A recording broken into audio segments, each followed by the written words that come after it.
Actually ಇವಾಗ ಎಲ್ಲರೂ ಅಂದ್ಕೊಳ್ತಾರೆ NSS almost ಒಂದು ಸುನಿಲ್ ಅನ್ನಂಗೆ ಬರೀ ಕಸ ಗುಡ್ಸೋದು ಇದೆಲ್ಲೇನು ಬಂದು ಮಜಾ ಮಾಡ್ಬೋದು ಆರಾಮಾಗಿ ಅಂತ ನೀವು ಅಂದ್ಕೊತೀರಾ. ಇವಾಗ ಏನೋ ಒಂದು ಪ್ರೊಟೆಸ್ಟ್ ನಡೆಯುತ್ತೆ ಈಚೆ ಎಲ್ಲ, ಅವಾಗ ನೀವು ಅಂದ್ಕೊತೀರಾ ನನಗೊಂದು ಪ್ಲ್ಯಾಟ್ಫಾರ್ಮ್ ಇಲ್ಲ, ಹೋಗಿ ಹೆಲ್ಪ್ ಮಾಡಬೇಕು ಏನೂ ಇಲ್ಲ ಅಂತ.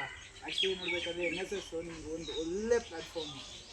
ನೀವು ಅಂದ್ಕೊಂಡ್ರೆ ಇವತ್ತು ನೀವು ನಾನು ಫಸ್ಟ್ ಹೆಂಗೆ ಇದ್ದಂದರೆ ನಾನು ಕನ್ನಡದಲ್ಲಿ ಬಂದು ಒಬ್ಬರು ಮುಂದೆ ಮಾತಾಡಬೇಕಂದ್ರೆ ನನಗೆ ತುಂಬ ಭಯ ಆಗುತ್ತೆ. ಯಾಕಂದರೆ ನನ್ನ ಕನ್ನಡ ಸ್ಲ್ಯಾಂಗ್ ಅಷ್ಟು ಪ್ರಾಪರಾಗಿಲ್ಲ, ಆದರೆ ಇವಾಗ ಮಾತಾಡ್ತಾ ಇದ್ದೀನಿ. ಈ ಪ್ಲ್ಯಾಟ್ಫಾರ್ಮಲ್ಲಿ ನೀವು ಎಷ್ಟು ಇಂಪ್ರೂವ್ಮೆಂಟ್ ಡೆವಲಪ್ ಆಗ್ಬೋದು ಅಂದರೆ, ನಾನು ಫಸ್ಟು ಇದು ನಾರ್ಮಲ್ ವಿಲೇಜ್ ಕ್ಯಾಂಪ್ ಅಟೆಂಡ್ ಮಾಡಿದೆ. ಫಸ್ಟ್ ಕ್ಯಾಂಪಲ್ಲಿ ನಾನು ಅಷ್ಟೊಂದು ಕೆಲಸ ಮಾಡಿಲ್ಲ. ಆಮೇಲೆ ನೆಕ್ಸ್ಟ್ ನನಗೆ ಒಂದು ಆಪರ್ಚುನಿಟಿ ಸಿಕ್ತು, ಸ್ಟೇಟ್ ಕ್ಯಾಂಪ್ ಹೋದೆ.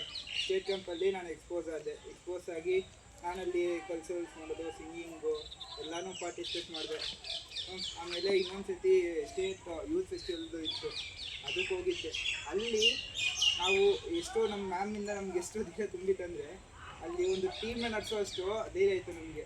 ಅಲ್ಲಿ ಯಾರು ನಮ್ಗೆ ಗೊತ್ತಿಲ್ಲ, ಅಲ್ಲಿ ಯಾವುದೇ ಸ್ಟೇಟ್ NIC ಕ್ಯಾಂಪ್ ಹೋದಾಗ ನಾವು ಸುನೀಲ್ ಮತ್ತೆ ಮಣಿ ಯಾರಿದ್ರು, ಮೌನೇಶ್, ಪ್ರಸಾದ್, ರಾಹುಲ್ ಇವ್ರು ಹೆಂಗ್ ಲೀಡ್ ಆಗಿದ್ರು ಅಂದ್ರೆ ಪೂರ್ತಿ ಕ್ಯಾಂಪ್ ಆಫೀಸರ್ ಬಿಡಿ ಇವರೇ ಲೀಡ್ ಮಾಡಿಬಿಟ್ಟಿದ್ರು. NIC ಕ್ಯಾಂಪ್ ಅಂದ್ರೆ ಏನು? NIC ಅಂದ್ರೆ ನ್ಯಾಷನಲ್ ಇಂಟಿಗ್ರೇಷನ್ ಕ್ಯಾಂಪ್ ಅನ್ನೋದು ಆಫೀಸರ್ನ ಬಿಡಿ ನಾನು ಲೀಡ್ ಮಾಡ್ತಿಲ್ಲ, ನಾನು ಬೆಳೆಸಿದ ಮಕ್ಕಳು ಅಲ್ಲಿ ಅವರೇ ಪ್ರೋಗ್ರಾಮ್ ಆಫೀಸರ್ ಆಗ್ಬಿಟ್ಟಿದ್ರು. ಎಲ್ಲ ಮ್ಯಾನೇಜ್ಮೆಂಟು ಕಂಪ್ಲೇನ್ ಹೇಳ್ತಿರಲಿಲ್ಲ. Complaining mind never be peaceful. ಏನೋ